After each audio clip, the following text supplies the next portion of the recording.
Hello and welcome to another episode of the Weekly Wednesday Warrior, sponsored by Power Card Games and Comics in bright and sunny Port U in New York. My name is Skylar Hathaway. I'm Chris Potter.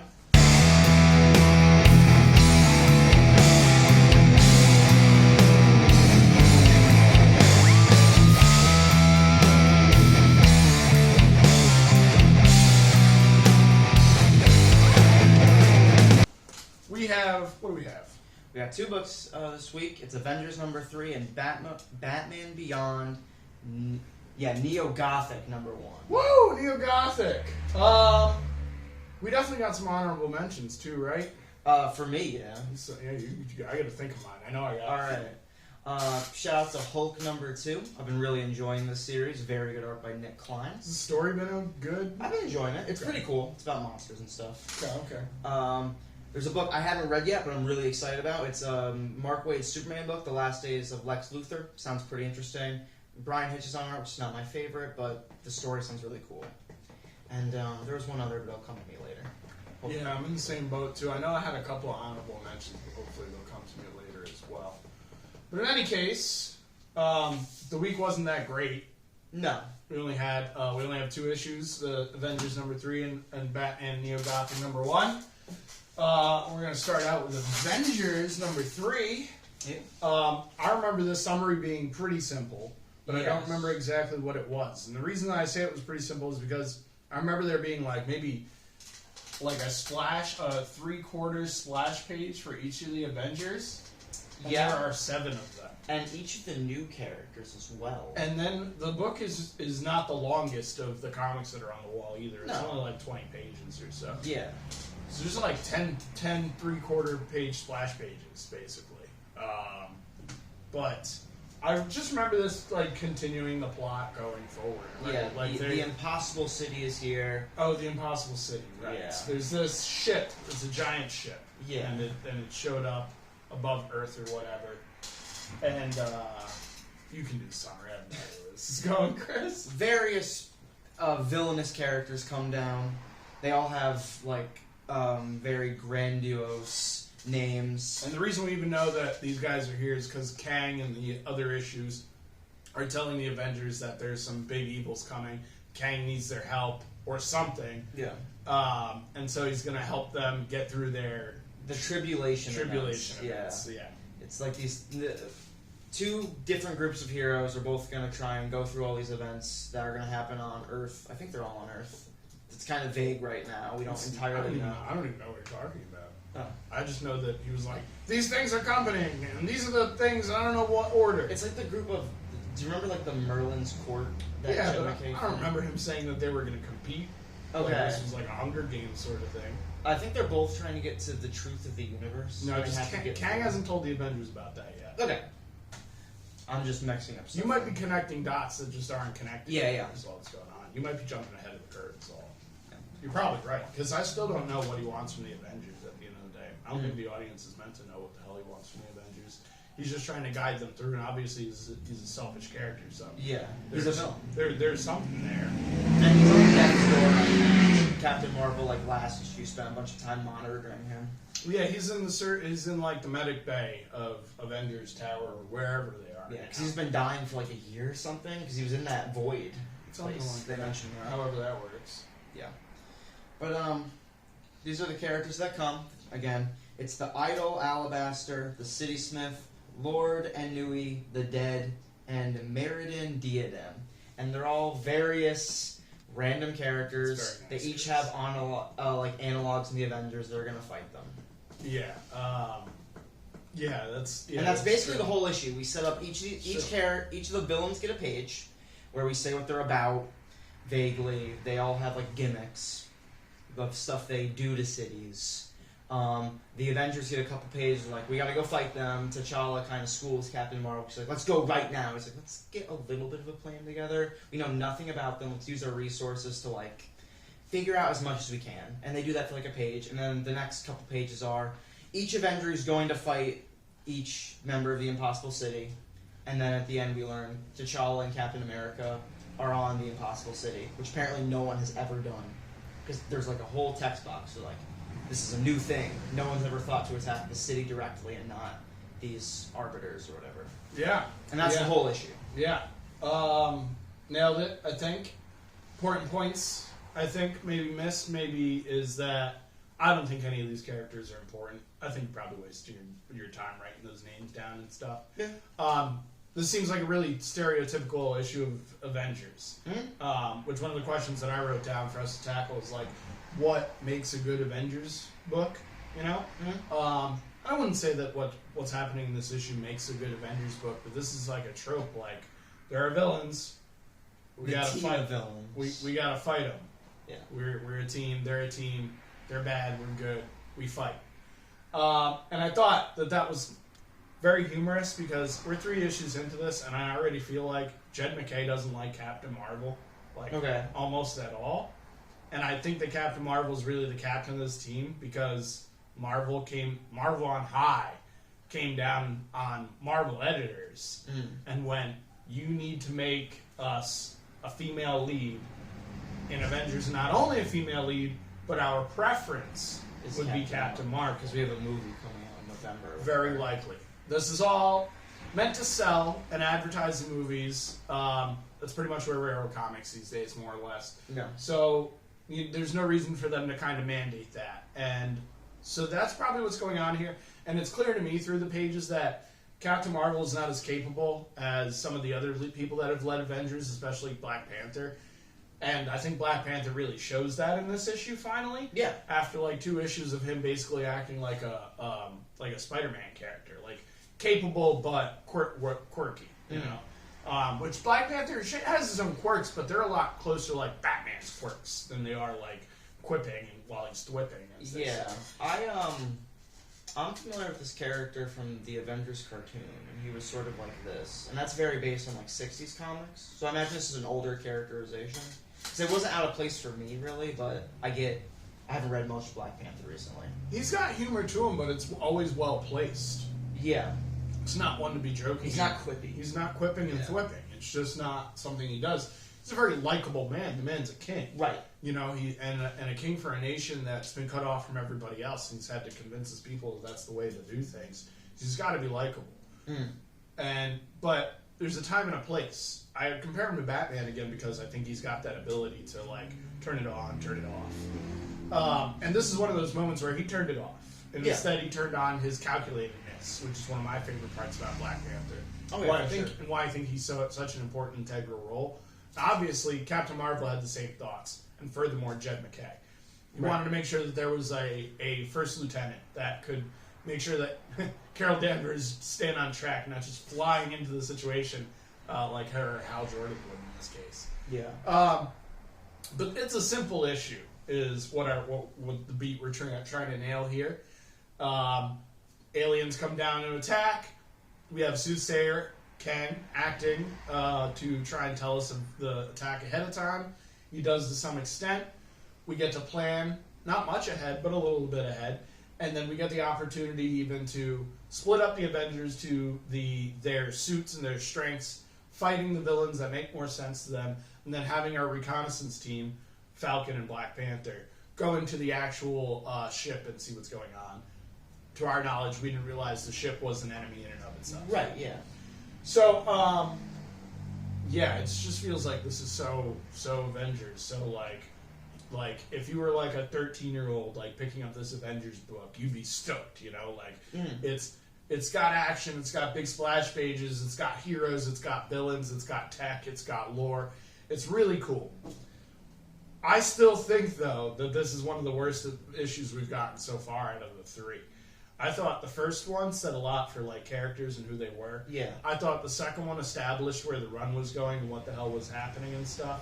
And the Timeless book, even before those 2, even more so, right? For both of those things, established characters, established where we're going. This one I thought this felt like kind of filler in a way. Well, that was a note I made. Like, why did we spend 5 pages on these 5 characters when 5 panels on one page could have done, and we could have got more action or plot with these characters. Again, even the page where all the Avengers show up to them could have been another 5-panel page. Yeah, we are. I will say, Cia Villa is growing on me. He's not any of my favorite artists or anything. But he's competent. He's very competent, Yeah. And his designs are pretty strong. So it was cool to see a lot of these splash pages, but boy, did I flip through this book real quick. Anyway, gonna break down my notes here. We got some big, powerful villains to punch. Heck yeah. We got City Smith Deathmaster. We got some side god figure, psychic god thing, maybe even shapeshifter kind of thing. Yeah. We got some decent designs. Not as cool as the Avengers designs. But when you're making villains, who do you want to look cool with? The heroes. Panther being Panther, calculated. We mentioned that. Why buy this comic book? That's the big question at the end of this. You're covering a smile for our weekly Wednesday Warrior audience here. This one would be a tough one for us to answer that question because comics are expensive these days, guys. They're asking us $5, sometimes more for these comics. I'll give them this is a consistent $4 book. Thankfully, Avengers has been $4. I can't say it's cheap at $3. Sure.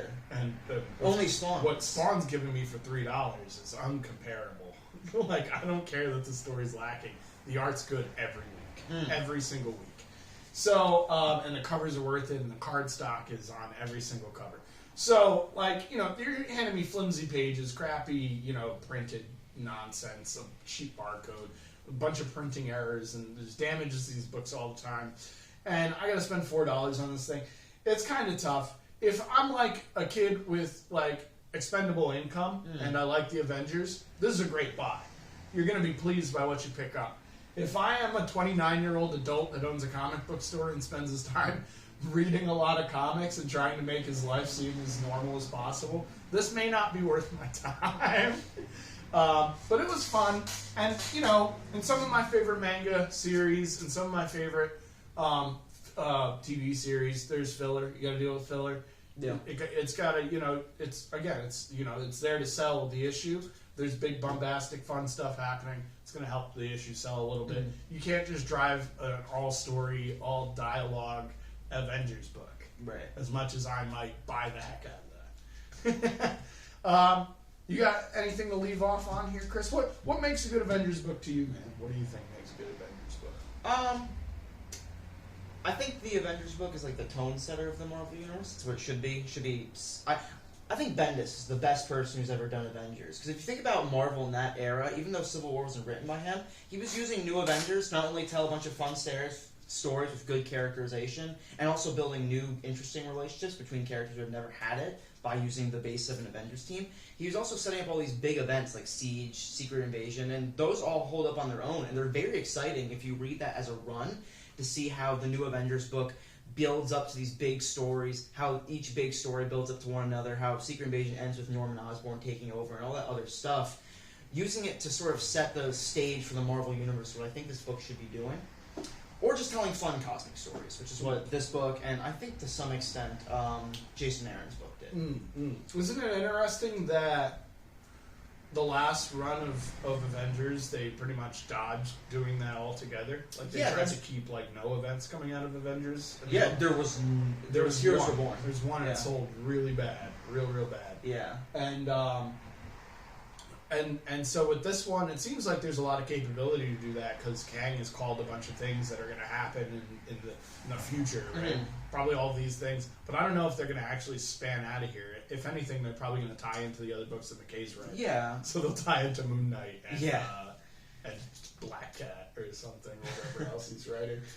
I don't actually know the answer to this question, what makes a good Avengers book.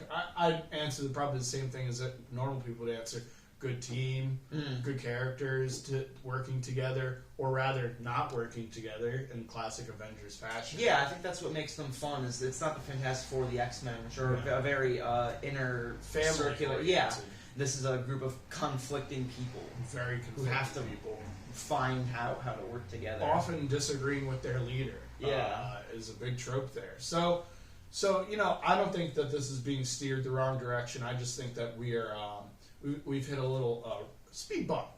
I was more excited for the Impossible City before I read this issue because I thought it sounded cool. I think all the Tribulation events have cool names that invoke really interesting images, the Avengers being trapped in like on a space city somehow. They have to go up, and it's like random nonsense or something. Yeah. And instead it's just like a villain group. And the next issue might be really cool, because Yeah. with Black Panther and Falcon inside of that cityscape.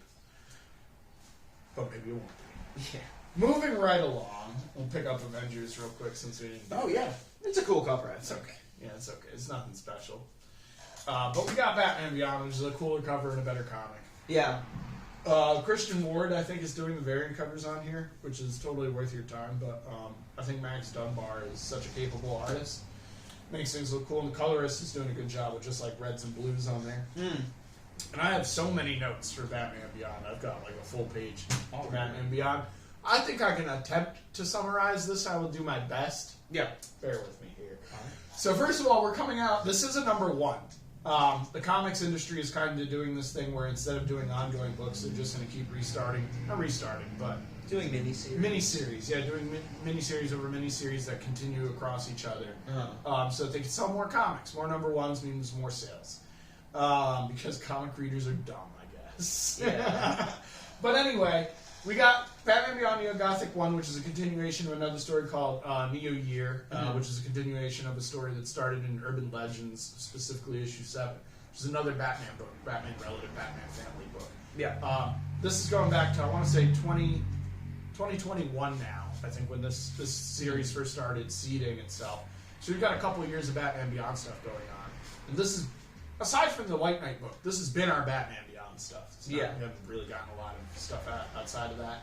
Prior to this was something totally unrelative to it, was the Dan Jurgens run on Batman Beyond, which, even though Dan Jurgens isn't always on fire, I thought that was a solid run. It was like 50 issues or something. Yeah. One of the longer runs on Batman Beyond there ever was. A lot of great artists on, like Bernard Chang and other stuff. But in any case, here we are. We got Colin Kelly, Jackson Lansing, Max Dunbar, and Sebastian Chang doing the colors. And the book starts out, there's like, we're underground Gotham. There's this weird cat dude, because they're in the Batman Beyond universe where splicing happened. Yeah. And there's these kids, and they give this cat dude some change, some coin, and the cat dude lets him into like an Alice in Wonderland kind of Garden of Eden looking thing. He's got a big smile on his face. And then they cut, but right before they cut, the last panel makes it look like one of the kids gets like killed or something like that. Skip to big 2-page splash page, Batman Beyond and the cityscape behind him, doing nothing. There's no action in the panel, right? Chris, why would you put a random 2-page splash page of Batman Beyond at the beginning of a book with no action in the panel? Because I think Neo-Gothic is cool.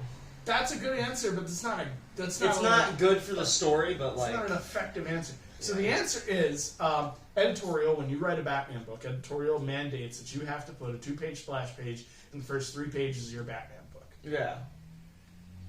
Where can you fit a 2-page splash page in 3 pages? The second On and the third second and page. third page. So there's always, you open a Batman #1, every Batman #1, I can guarantee this. It might be the first 5 pages. They might let you slide. There is always a double-page splash page in every Batman #1, doesn't matter which Batman it is. So we got our double-page spread. It's a total waste of 2 pages, but it looks really cool. Neo-Gotham looks cool. And what I would say, what it lacks, what it may not be lacking is it's establishing the background and the setting and somewhat the parameters of the story where we're going to be going. Here's Batman, here's the cityscape, here's what his costume looks like, here's what the city looks like. Yeah. Let's go from here. And the colorist really gets to play there. There's a lot of really good neon blues and reds blues. mostly again, yeah. And so we continue on. We move on to Batman Beyond kicking butt, telling us that Barbara's away on vacation. Being Boonma, who's the lieutenant sergeant from the last issue, has left the force because of what happened in the last series, and is now just kind of like running an underground operation for Batman Beyond to keep control of like the bad people. That's the characters calling themselves Bright, right? Is that Bright? No, there's a Asian lieutenant lady named Bean Boonma. Okay. She's a lieutenant lady. And then there's this other dude who's at the cave, the Bat Cave, and he's made of 3 people, but he's 1 people, and he's not even people. He's this like snake like looking thing. this thing. like Lovecraftian green technology dude, very Borg-like if you're a Star Trek fan. But he's like he fought Batman Beyond in the last series, but only for like silly reasons. And now he's just helping Terry and Bean Boonma. Bruce Wayne is dead. They're probably the biggest, most important beat. This isn't just Batman Beyond. This is beyond Batman Beyond. Right. We have gone past even anywhere that we've dealt with in Batman Beyond history. Alfred's dead. Bruce is dead. The only one person carrying on Batman legacy is somebody totally unrelative to the Batman legacy. And we haven't gotten this, he's a product of a machine that Bruce Wayne wrote his DNA from yet. We don't know if that's going to happen at all. It still could. Amanda Waller could show up out of nowhere, give us that in this issue for no reason. Maybe Terry already knows, because Bruce is dead. He's dead. Definitely alive when... He might, it could be implied later. Yeah. But, I'm certainly under the assumption that this is just a continuation of the DCAU stuff, the show, to some extent. A lot of those similar events happened. It's always hit or miss with that. That's how you gotta play it. Like, certain things happen, certain things, we're just gonna brush that under, not even talk about it. Okay. Perfect example of that. White Knight is Generation Joker has actually been really good. I suggest you guys pick that up. That might have been one of my other honorable mentions if that came out this week. One of the reveals in that was Mr. Freeze is alive in Generation Joker. And if you remember Batman Beyond handling Mr. Freeze, he was this like old creepy robot thing, and but he looks fine in White Knight, and so. I think that stuff is separate. I meant more just the main Batman. It is separate, but look how many things he pulled from the TV show directly, right? Yeah. And they can do the same thing here. This is an Elseworlds book, and they can do whatever they want. Right. So, who knows, right, where that's going? It's not relevant anyway, my whole Bruce Wayne machine, Terry gonna say. Terry is Batman. Terry's the only Batman. There is no other Batman. He's got the cave, he's got the suit, he's got everything. Yeah. He needs help. So he's got Boonma, this other person thing, Borg thing, helping him trace criminality all over Gotham. And Batman is the only thing that's going to defeat the criminals because, and I don't remember why, but the police force in this town has been defunct. It was the living Gotham, right? They were kind of controlling everything. Right. Oh, in the last series, they'd been defunct for a while and had been taken over by another coalition of police force, basically. And that was led by this guy named Dr. Loomis, who was being led by this AI program that was trying to rewrite the city, rewrite Gotham, and kill everybody, more or less. Some crazy technological takeover. Didn't pan out. Batman beat him, of course. Here we are. But they were controlling crime to some extent, so now that Batman Beyond has dealt with the living Gotham, he has to he's now the only defense force. Yes.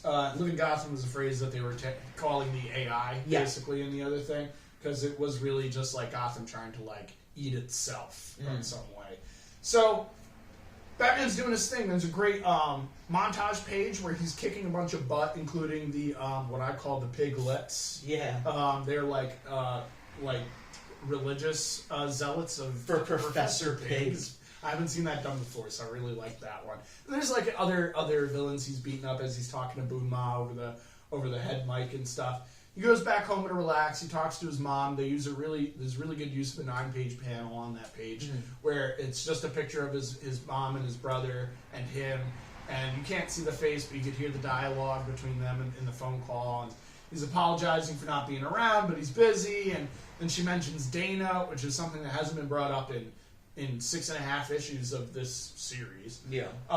And so that's cool. That's a reference to the animated series. That's why I just have to assume some of that stuff happened. But apparently his mom doesn't realize that he's in a relationship with Bean Boonma either, because she comes after the 9-page panel, he flips, the conversation starts to end, and then Bean shows up to hang out with him or whatever. And after that, he gets called back into the field. Because Dr. Lumos is back, which I am very confused about. I thought in a prior issue that he was going to go to jail. I thought he was running away, right? And then Bean Boonma stopped him. He was about to get into his car, and she was like, "You're under arrest. Where are you going?" But here he is. He's just hanging out. So I think there has been a lapse of time. Yeah. So maybe he's got money, right? And he bought himself out. Money. He bought himself out of jail, and so now he's back to do this again in Gotham with the right way, basically, right? Yeah. This isn't going to go well. Already Boonma is like on his tail and gonna tell him like, you're an idiot, this isn't gonna pan Yeah, out. he's like buying poor people real estate. He's And- buying like the slums and he's evicting everyone and then trying to re-innovate it. He's trying to do the same thing, he's doing it a different way.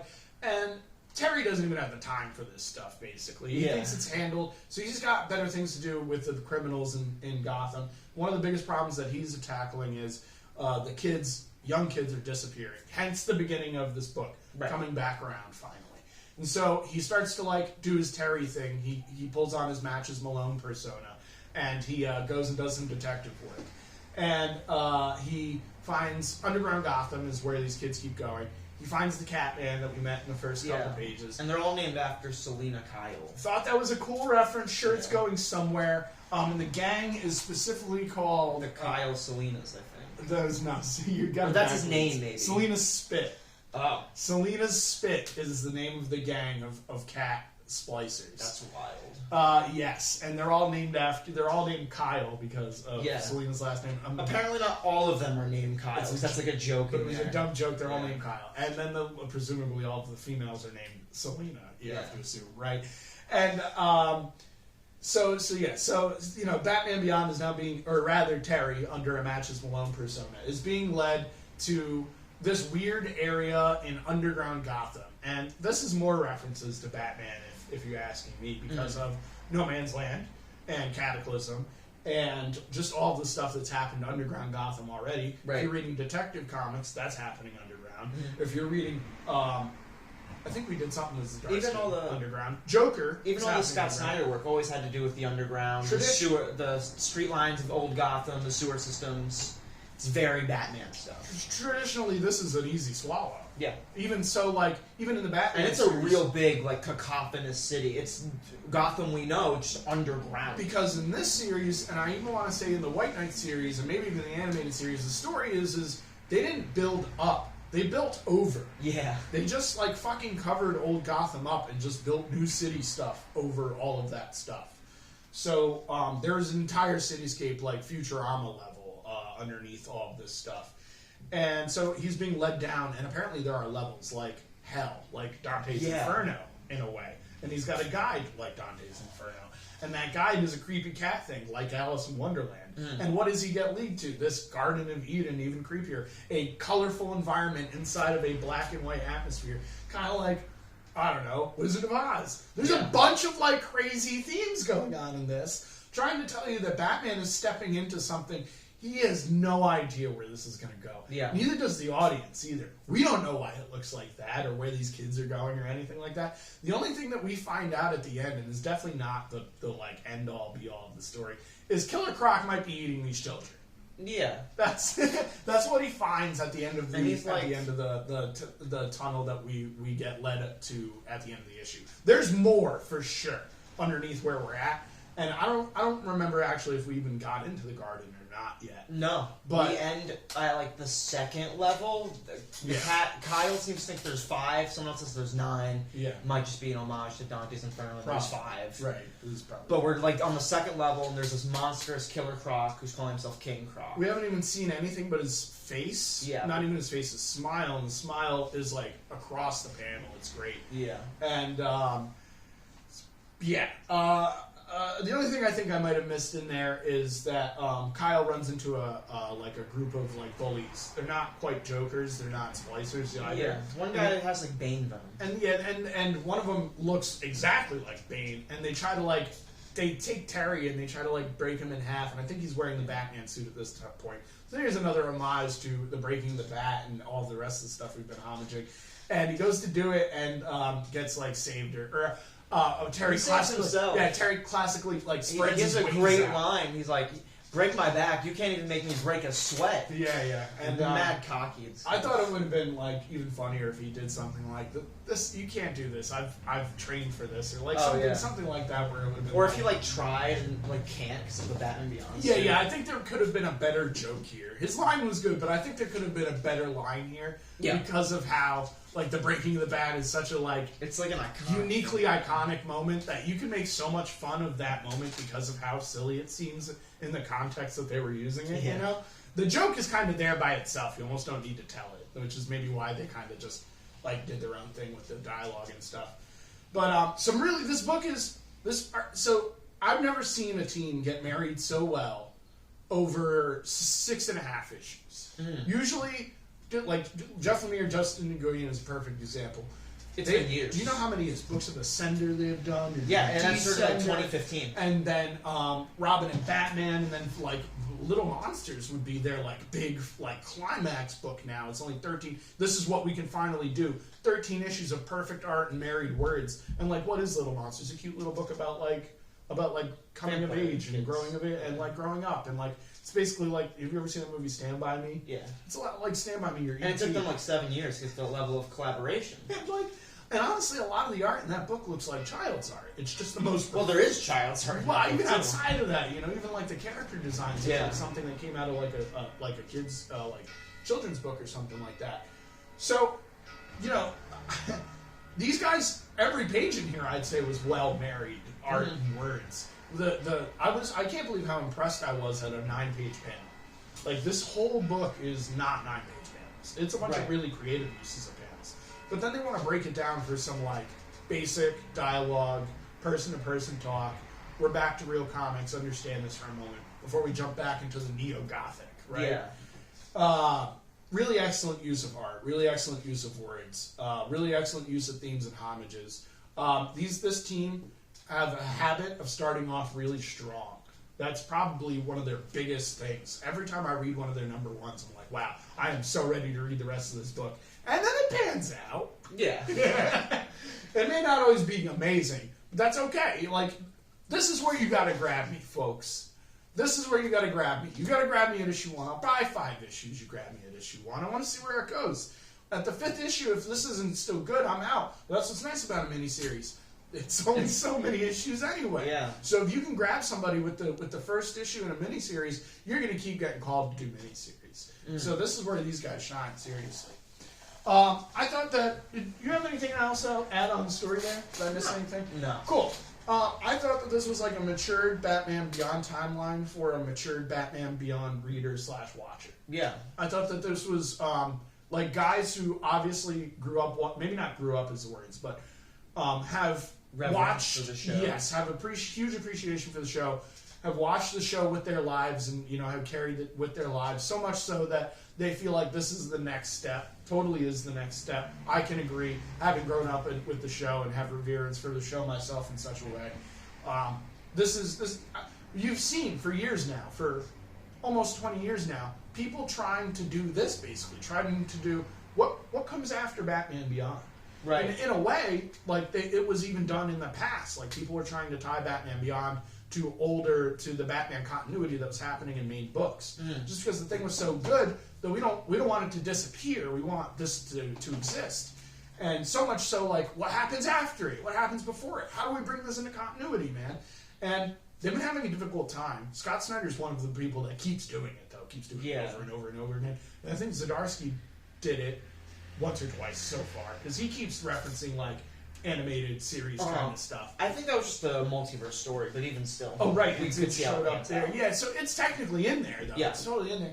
And so much so that it's separate from the Batman animated series stuff. Yeah, because it's supposed to be the same universe. Right. We go to both, and we spend a lot of time in Batman Beyond. We do. I forgot all about that, and I want to say even outside of that, he's dropped like homages within the themes of the series and stuff to Batman Beyond. This Batman Beyond is one of the most important things that have happened to Batman in the past 30 years, easily. And so to have something that's going to reward the people that have been religiously cult following this thing is awesome, and this seems to be exactly what these guys are trying to do. Yeah. What did you think of the book overall, Chris? It was really good. Again, I was talking about this earlier. I didn't know this was a Kelly and Lansing book. I saw their name and immediately was like, "Oh, this is gonna be good." And this is another one where This is another one where I was like, "Hey, Chris, pick up a book. It's gonna be great." Yeah. Well, it's Batman Beyond. I also am like a big fan of that show, even though like I haven't read as many of the comics, just because, for me personally, I actually think even though I don't love what actually happens in that Justice League epilogue episode, I think it's a good wrap. I think it ends the whole universe. The whole Batman Beyond show. I don't need more of Batman Beyond, but I'm happy we're getting it. Yeah. What do Batman Beyond stories always have? beside the obvious, I feel right? like it's always Sue, Terry McGinnis. The answer that I would have said immediately to that It's question what makes- is Bruce Wayne.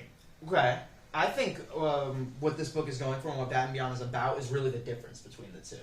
And, like, Bruce Wayne For sure. being there is important to... sure. Even why, like, the last book, there's a running narration where he's always talking to Bruce as part of his monologue. 'Cause it's so important to the story of Batman Beyond is how he's different from Bruce, how that maybe makes him a better Batman, how it makes him a worse Batman, how it makes him more adjusted for the future, how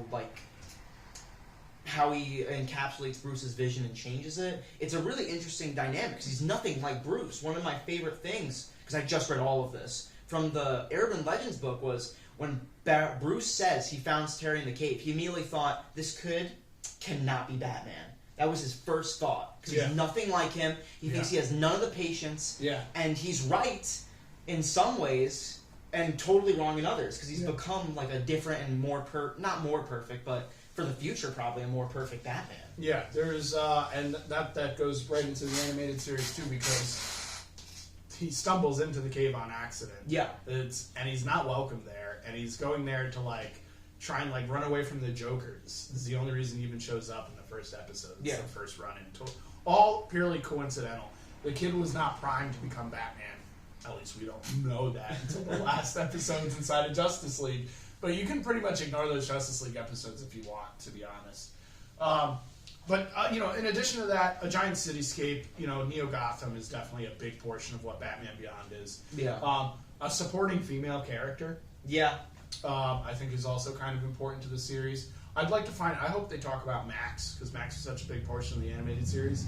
If they talk about her in the series, maybe she's just dead or something. She's a lot. I remember because I just read them. Terry tells all his main supporting cast to leave Neo-Gotham when the living Gotham takes over. Oh, okay. So they're all in Metropolis and stuff. Okay. So they could come back now, but right. they've been removed. Metropolis too. Yeah. So, which makes for a different Batman Beyond book. I guess where I'm going with this question, what do Batman Beyond stories always have? I feel like this one's lacking a good couple of the tropes, and I think that it's lacking it for a reason because they're trying to tell the future of the story and where it's going. Right. And I think that that's pretty cool that it's lacking some of those things. I think even that it's lacking some of the kind of art that you normally find in a Batman Beyond book. I think this feels more like a normal comic you pick up off the wall than it does ooh, this is going to be Batman Beyond. I gotta expect this to look like the show, right? Right. It's not super angular. This looks far more complicated than the show has ever looked. This guy Max Dunbar, man, he's really good. He's really good. I was super impressed because anytime I see someone I don't know on a book, I'm a little hesitant. I'm I feel like I know all the good artists, and that's always wrong because get surprised by these guys. And sometimes too, right? The thing is sometimes an artist will be okay here, right? And then shine once he can draw all this other stuff. I constantly forget that Carmine Giandomenico did The Night with Zdarsky. Yeah, that was one of my least favorite parts of that story because I thought that the art was weird. Yeah, really outside. If this was going to be a prior to year one story, wouldn't you want it pretty close to Lee Weeks or something like that? Maybe even Frank. A Mazzucchelli homage, or David Lloyd or something like that. They went the opposite direction, Yeah. literal opposite direction. But then I see this guy on Joker. And I'm like, wow, this is one of the best books on the wall. It's just about marrying the artist to the content of the story. He was good on Flash, and that's another book where he can be chaotic and moving. Wacky shit. I just saw him on something else too that I really liked him on that we were reading, but I forgot what the heck. Roy Forn's another Mazzucchelli guy. I want to throw him out. I love that guy. Sure. Well, all these guys would be great choices for these book stuff, but sometimes you get a guy with a book with a team that's just. This really, this couldn't have sung any more with anybody else on the book.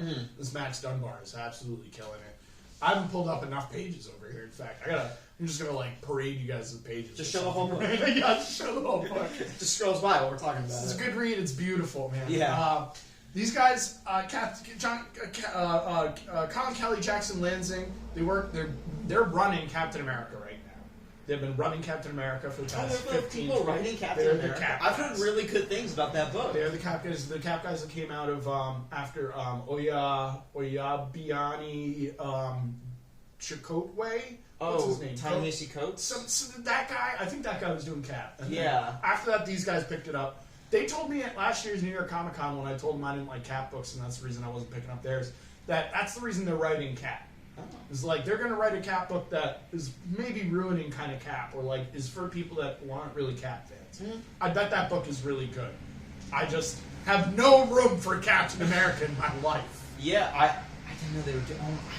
These guys I've heard are- that book is good. Like They're I watched stuff where people talk about that. They're doing Guardians. Yeah, which They're we've been doing- talking about. They're doing Star Trek. They're running the whole IDW Star Trek universe. I think this book had good page transitions. Okay. Yeah. There's a lot of... I know that we've complained about where books like you're reading something different. You're reading something different. Yeah. Like in Moon Knight 25. Cutaways or whatever. Yeah, like this one didn't skip a beat, even between like the 9 panel to the exciting panels to the double page spreads. Like it was all really easily followable. You flip through the pages, you won't skip a beat. The only moment you might skip a beat is if you're like an Easter egg hunter, like I can be. Right. Like for example, did you catch the mucous membrane poster? No, I definitely. Are you familiar with mucous membrane? I don't think so because I want to say Mucinex, and that's definitely not what you're talking about. Mucinex is not mucous membrane. That is a epidermal cream, I believe. Mucinex. Yeah. Mucous membrane is John Constantine's pop rock band. Okay, that's British cool. pop rock band. Yeah. So They're still around in the future. that's a deep cut. Yeah, deep as deep cuts get. And there was a bunch of like cities and stuff that I Yeah, remember there was being named after people. Norm Brayfogle, Yeah. Mike Mignola, both get named. I'd imagine, funny enough, I think this was a call from the artist. I think that probably the writers hit up the artist, was like, hey, we're going to put a bunch of names in here. What influences do you take? And because there's a lot of art. I saw Norm Brayfogle and Mike Mignola influences in this book, for Yeah. sure, 100%. One of the last things I'm going to mention here is Terry's detective work was on point throughout the entire this issue. My favorite moment of that was he's talking to the cat. Cat's trying to claim like Cat's part of a gang. And then Terry's like, you're not kind of a part of a gang. Your fur's matted.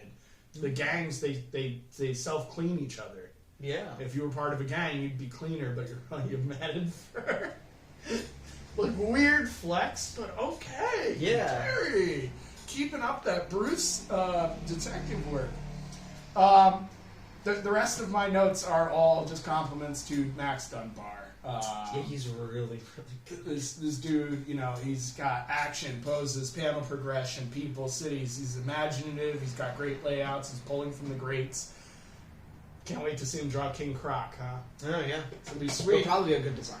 It's going to be sweet. This Alice in Wonderland, Wizard of Oz, Batman Beyond Adventures, only on issue 1, is going to get only more entertaining from here. And we're along for the ride. I'm sure the rest will make it on the series. You got anything to leave off on here, Chris? Nope.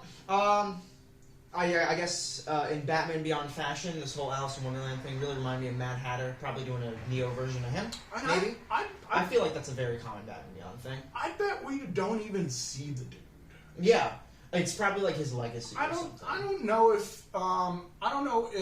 Yeah, maybe that's even more. I feel like the legacy of Batman and his characters and villains is a big theme throughout all Batman Beyond media. Yeah, that's a good point. Especially with this run in some ways, because the heavy hitters of Terry's Rogues have not really been a major player. Not Blight, not Ink. Ink shows up like twice, but not like in an important way. We see Ink, but we also I see think Ink's even in this issue. But we also see the Piglets. We've seen the Jokers, and we're seeing references to Selena Kyle. It's only a matter. We're about to see Killer Croc. Yeah. It's only a matter of time. You're probably right. Something I had not thought about. The reason why I thought they wouldn't do that is I thought it'd be too obvious. Mm-hmm. But what were we talking about before we even started the Weekly Wednesday Warrior today?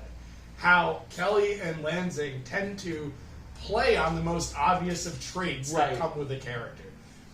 You're probably right. Actually, Mad Hatter's probably in the next issue. I was just thinking, I was like, why would they do that? They've already poured it on. Like, I'm getting it. I got all It the could be Alice. Alice. That would be such a curveball. That'd be a that weird is twist. She was a character somewhere. Yeah, I think it was a Paul Dini character.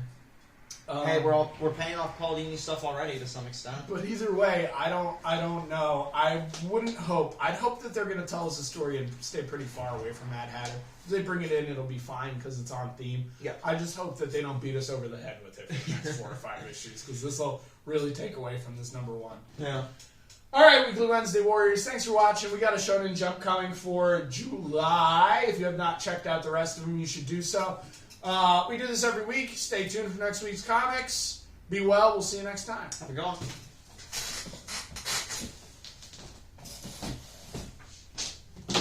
There goes Frieza.